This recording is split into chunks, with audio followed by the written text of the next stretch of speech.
when we look at this and we go, well, that's not what I wanted to have happen. Well, that's not how this was going to go. I really wanted to, whatever it was, even if it was just like the gym or you made a new friend or whatever it was, that's what I wanted to have happen. And the more I look at it, the more I'm distracted by it and I think about it. And the more time I spend only mourning it, if I open my hand and I let it go, and when I need to, I can go back to it and mourn again, but I say that, but just asking the question, what is the new opportunity? Because there are new opportunities everywhere you look right now. Welcome back to Happiness in Progress. I'm your host, Danielle Craig. I'm an Emmy Award winner, former journalist, mom, wife, and just a person looking for more joy in the everyday. This podcast is brought to you by the Mail Tribune. You can find more podcasts at mailtribune.com. I am so thrilled to be able to share this conversation with you today. I've kind of rearranged my entire podcast schedule to be able to bring you guests who can talk about ways to thrive through this pandemic. And today's guest is perfect for that conversation. You're hearing from Pierson Young. She works in the personal development arena as a cutting-edge presenter, teacher, and coach. She is certified in several coaching programs. And when this pandemic began, since it began, Michelle put together a workshop called Apocalyptic Mastery. It's designed to help us thrive during these uncertain times. In this conversation, we talked a lot about how to experience growth in a time where our plans for growth have basically been dissolved for a lot of us, dealing with anxiety, how to work through our emotions, some really powerful ways to work through our emotions, and why fear doesn't necessarily have to be something we hide away from or we push away. It doesn't have to be a bad thing. So we're going to talk about all of those things. So let's get to it. Thank you, Michelle, so much for being here on the podcast. It's really, seriously, I said it in my emails to you. It's really my pleasure. I'm so excited to chat with you and that everyone gets to hear from you. So you just came up with something called Apocalypse Mastery. And I love this because that's what it feels like we're in right now. All of our plans have gone out the window. So you held a workshop. I want to know, as you were holding this workshop, what was one of the big concerns that came up with people right now about what's going on in this pandemic?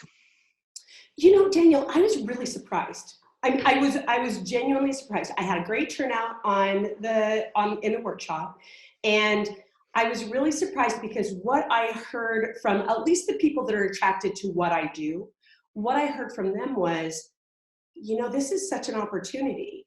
And the other day I was doing this new thing and I was having a conversation with these people, and it was really, I've been a little bit afraid to go, wow, I've really enjoyed this downtime. I've been a little bit afraid because I want to be respectful of, because there are real people suffering. There is genuine uncertainty with, I think, the entire planet. Mm-hmm. And so I don't want to walk around going, how cool is this? Aren't we having a good time? And yet, that was what surprised me, that came up when we were going through the workshop, going, okay, what does this mean for you? How are you feeling about things? People were saying, this is an interesting opportunity. I've been feeling a push, or I've been feeling a pull. And by and large, people were actually acknowledging that this feels like a doorway that we're all walking through together. And it's scary as hell, super scary, because we're walking through a door into something we've never done before.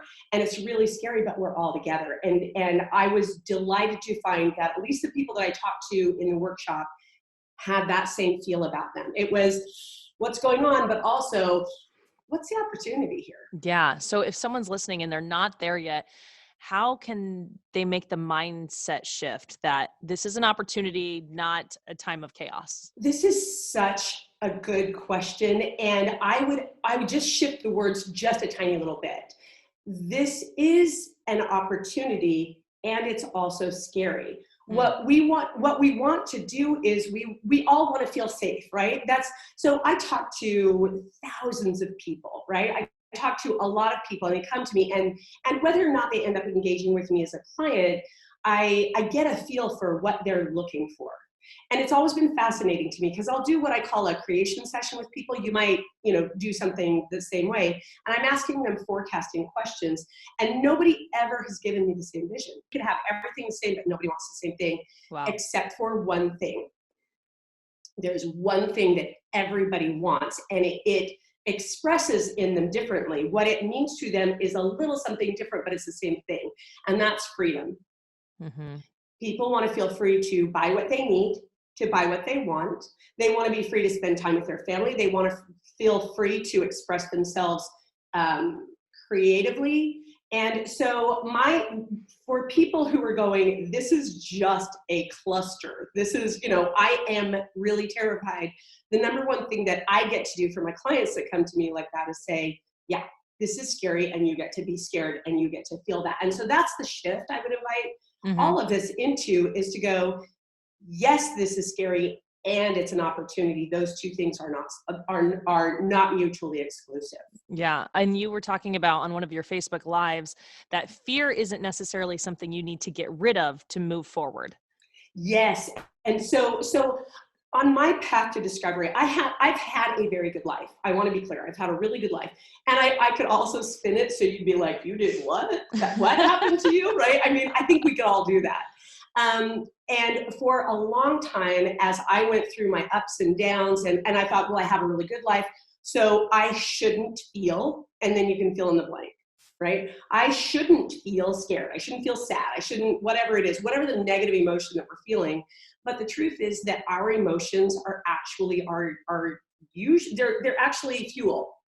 So when we're sad, that is fueling us to say goodbye to something, or going, I feel disappointed, I feel sad.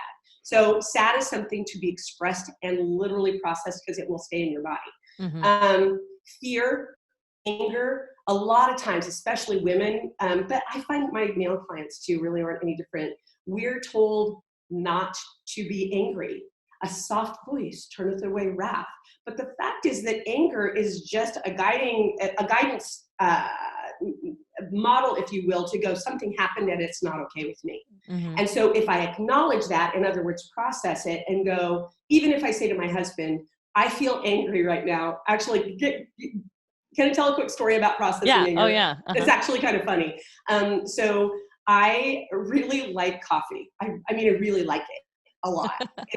And I don't drink a ton of it, but I like it.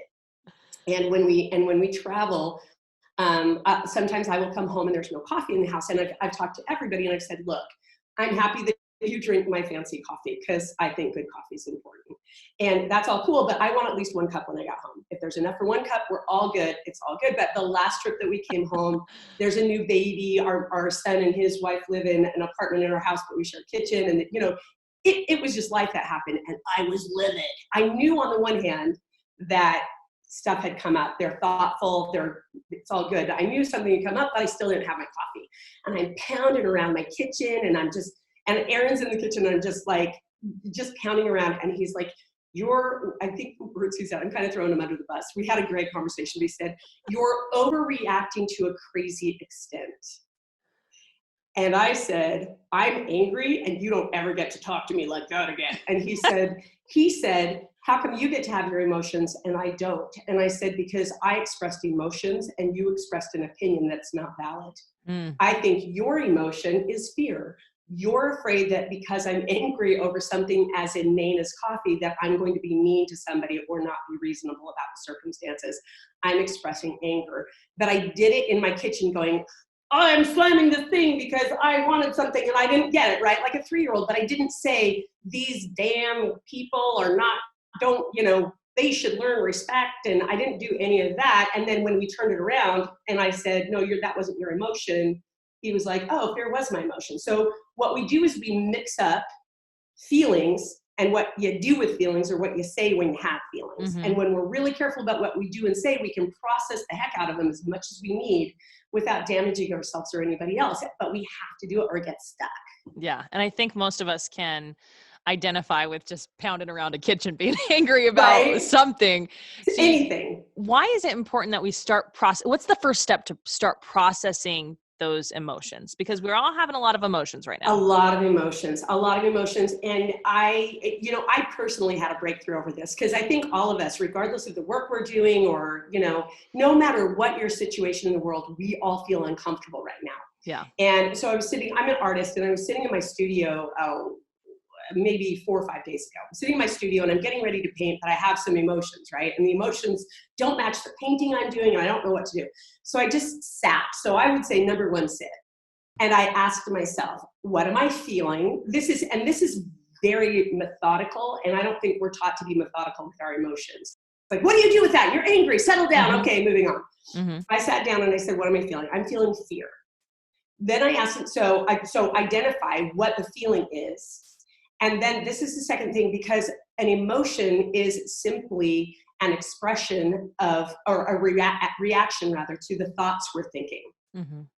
Because I can have, like, my son can be in Japan flourishing and living the dream and doing well and growing as a human being. But if I imagine that he's suffering, I'm sitting at home and I'm just so worried about him and so worried about him. It doesn't have anything to do with the truth. It has to do with my thoughts. Mm-hmm. So what am I feeling? What am I thinking that's creating that feeling? So my thinking was, I don't know what this is and what's the worst case scenario. Well, I could spin that out. If anybody has a what do you call it? A creative spark in their body, they've been able to spin this thing out to, like, Cormac McCarthy's The Road, post-apocalyptic dystopian, we can all do it. So what am I thinking that's creating my emotion? All right, is it reasonable to think that we're going to have a post-apocalyptic dystopian? No, so I'm going to be done with that. So I actually took that thought and was like, that's not really a thing. But my inner child might spin it out. But if I get my logic in, it's like, no, that's not a thing.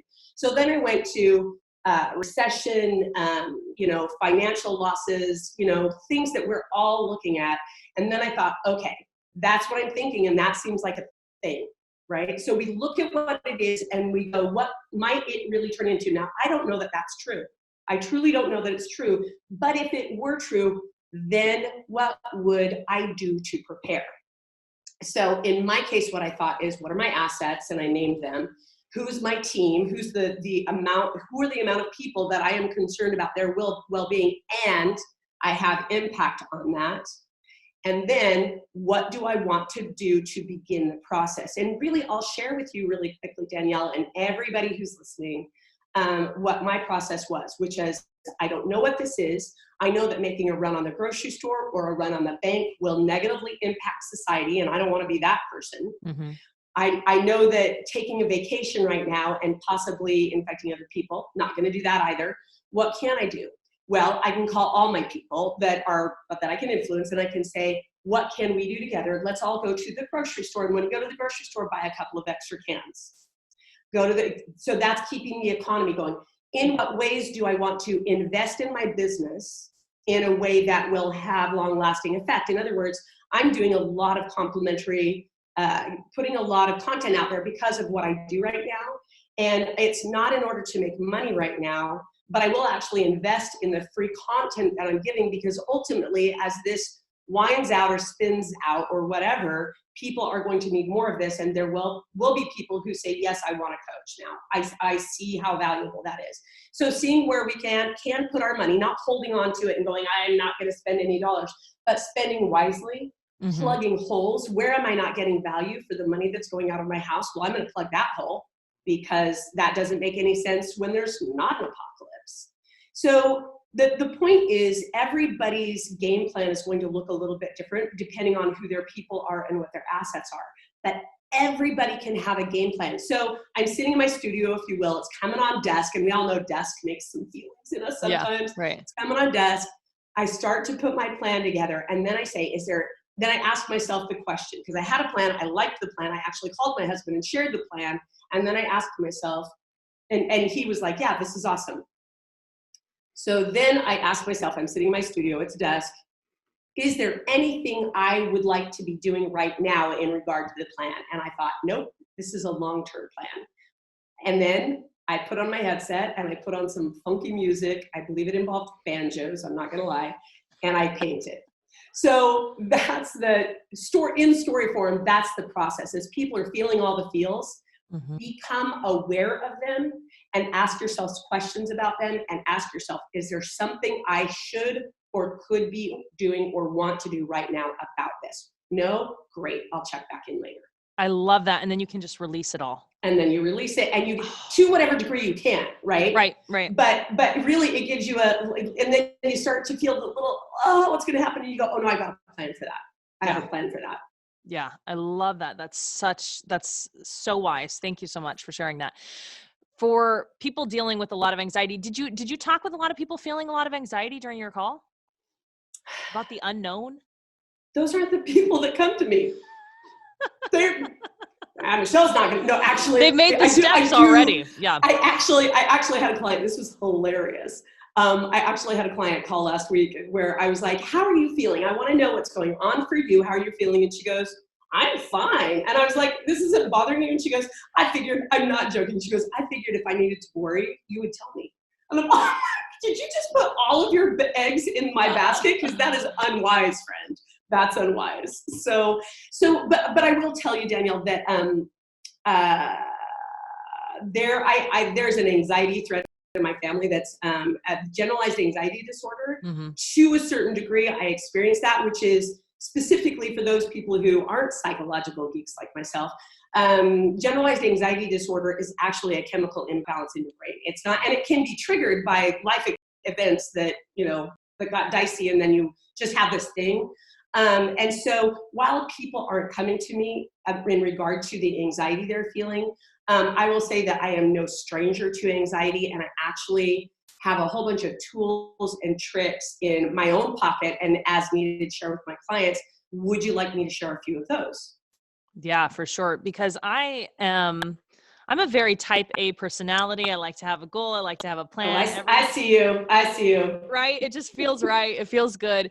But as this has happened, I've realized I'm not where I would normally be. I'm not super anxious. I'm not running around with my head cut off and stressed out and, stress eating. And I realize it's because I've been using tools for the last several years that have calmed down that part of me. And so I was kind of preparing myself for this. So yes, please share some of those tools, because I think you've also enacted several tools that made it so that you don't all day long fall down a hole when something like this happens. So talk to me about those. Yeah. So let's talk about brain anatomy for just a minute. We have our paleocortex, which is what we have in common with other animals, which is nonverbal. It's 30 million years in the making and is 30 times faster than our neocortex, which is further up front. The neocortex is actually, it's like the CEO, it's where we learn language. So that's why animals don't have language, because they have the paleo, but they don't have the neo or new. And it's only, so 30 million years. This is I want to say 5 million years. I could have my numbers off, but nobody really cares right now. And a lot of million, fewer million. A lot of million in the back, fewer million in the front.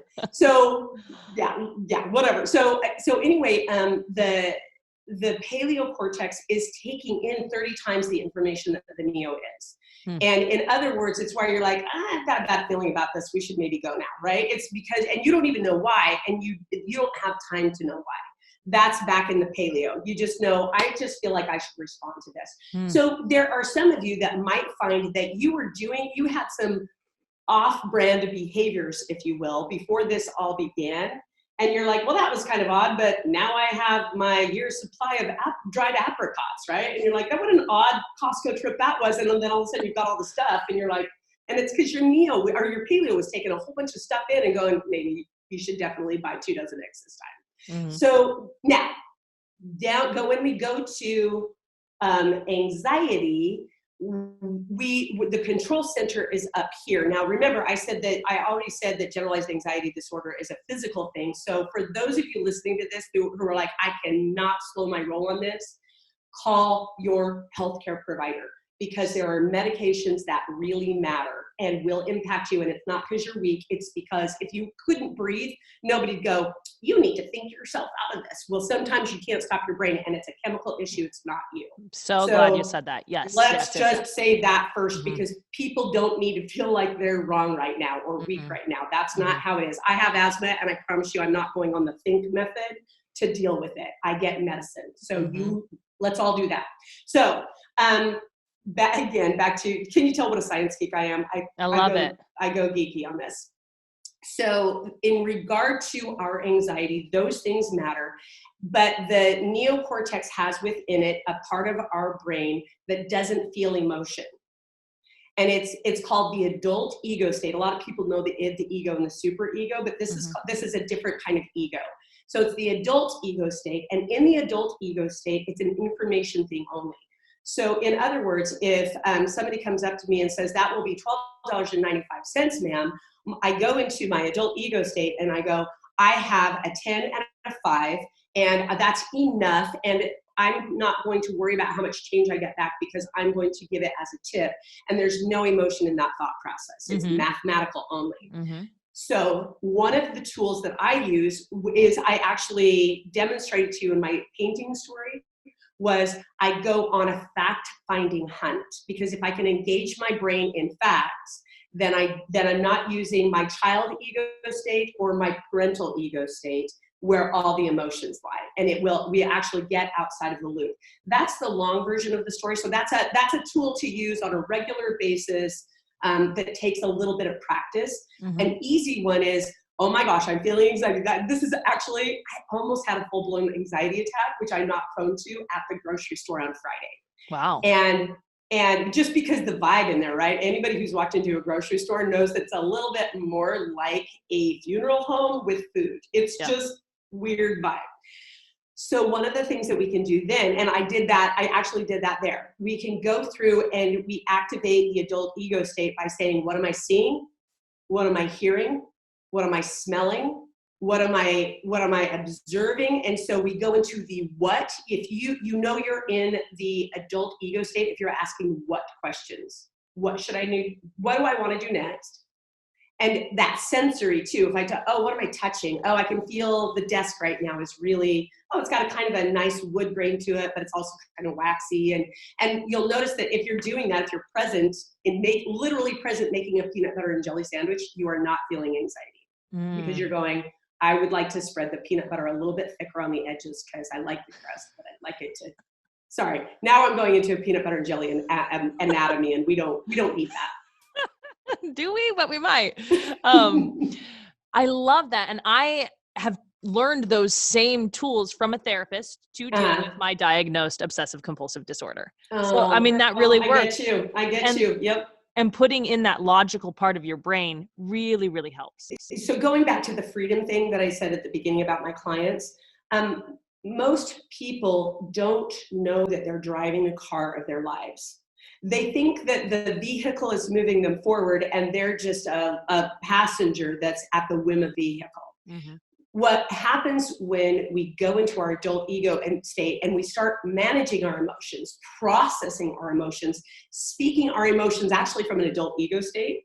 When I have an argument or a discussion with my husband now, I can literally say, I'm feeling angry right now. When you said X, I thought it meant Y. Is that accurate? So there's no accusation there. I didn't say you're a selfish SOB. I'm just doing it. And he can come back and go, yeah, that is accurate. And fine, we can have a discussion then. Or he can go, wow, that's how you received that because I didn't intend it at all.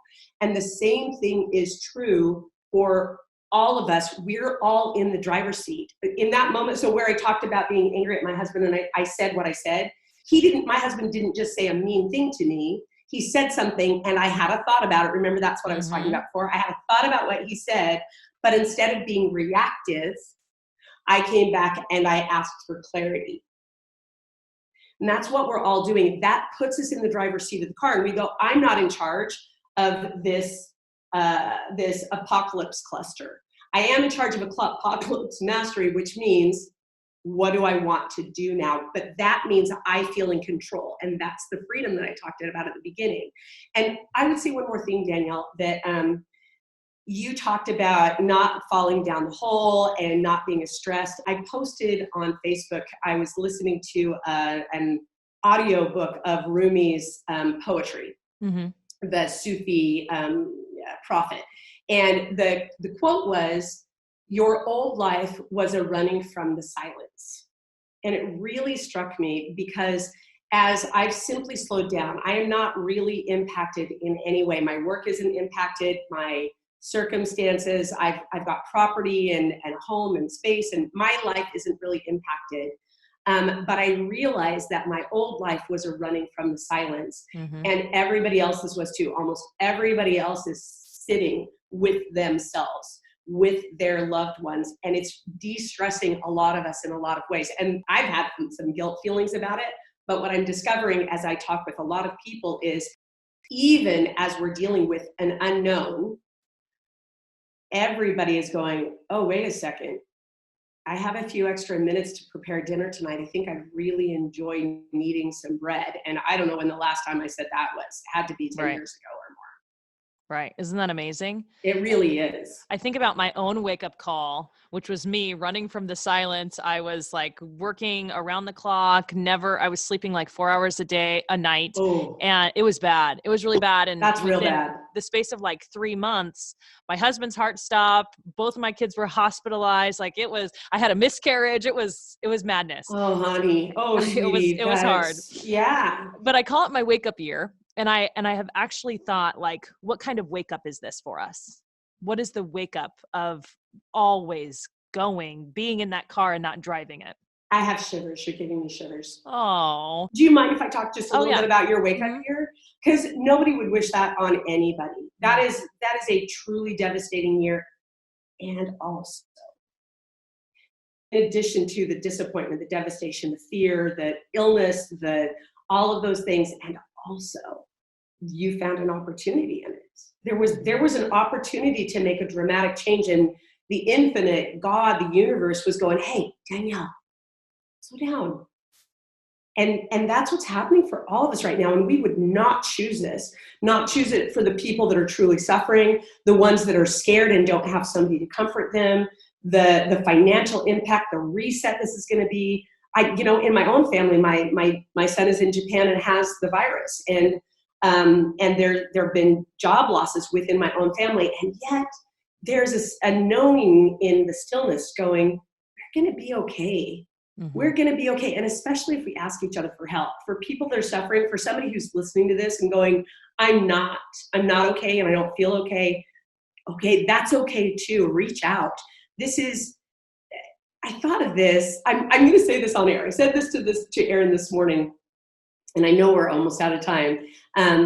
This is kind of the best world war there could possibly be, because we're all of a sudden a world community and we're warring something that is hurting all of humanity.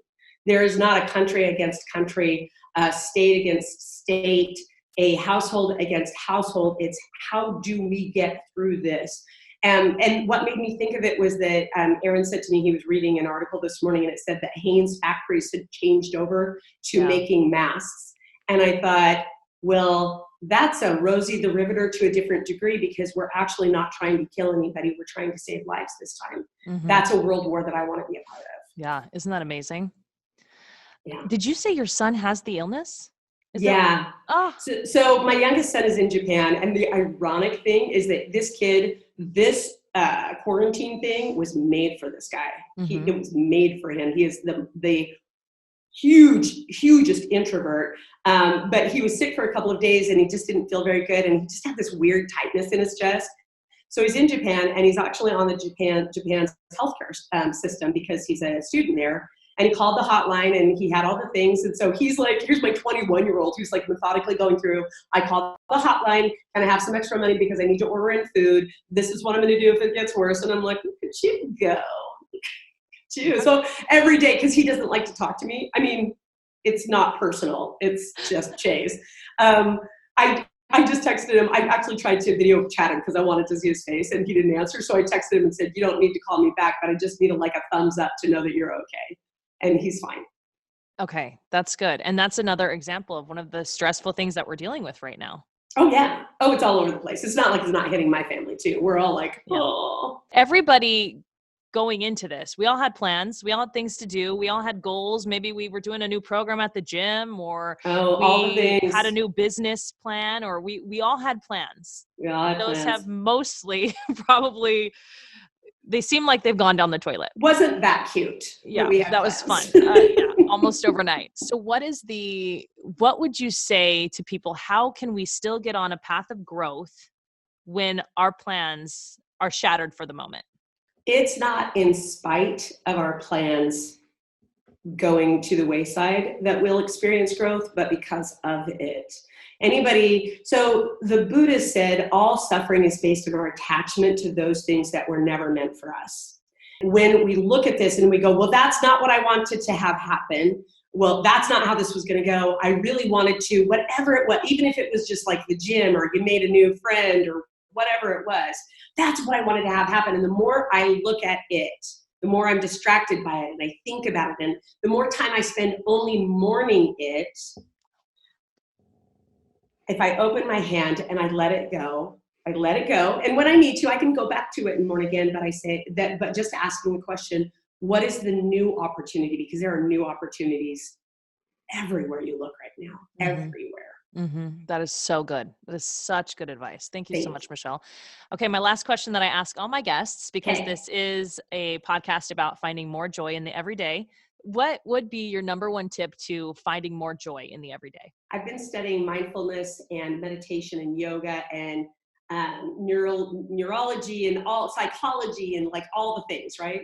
And what I found is, first of all, when we take 3 deep breaths, it resets our nervous system. So in through the nose, exhaling slowly, out through the mouth. At least 3 breaths, it resets that system. And then being present to what is glorious. I watched a show the other night and somebody had a death sentence in it. It was like, you have incurable cancer, you're gonna feel really good for 4 months and then you're gonna die within 2 after that. And the guy goes off and goes crazy and he leaves everything. He leaves his wife. He's like, this is not enough for me. Why would I want to save my money? So all of a sudden he's very me centered. Why would I save my money? He says to his wife, who will go on living without him. And so he leaves her. Well, it turns around at the end and he didn't have a death sentence at all. He got a disease that killed the cancer and he's miraculously healed. And the doctors are so dazzled to bring him this information. And they say, you're healed. You can go home now. And he gets this look on his face. At first it's like, and then it's like, oh, and he goes, I don't have a home. And so earlier in the show, he'd asked the doctor on his case, well, what brings you life? And he says, the feel of a crisp, sweet apple as I bite into it. And the way the mist looks in the trees as I walk through the park. And when I smell fresh coffee in the mornings. So that's being fully present to what we do have, because a lot of times we're looking for what was never meant to be ours, and we never notice what is ours and cherish it and savor it and be present to what we already have. Oh, I love that. I love that because I think I can identify with it because there was a time where I was living in a world where I wasn't noticing what was mine. Yeah. Yeah. Oh, Yeah. that's Well, powerful. and you know what, honestly, I've traveled to a lot of places. I've met a lot of a couple of years ago, I have pictures on my Facebook with Ashton Kutcher and Matthew McConaughey. Mm. And it was really fun to meet those people. And I got to dress up in a fancy dress and do my hair and blah, blah, blah. And it was fun. I'm not going to lie to you. It was fun. Does it mean anything at all about who I am or what I'm about? It means literally nothing. Most of what we think means something means nothing at all. Mm-hmm.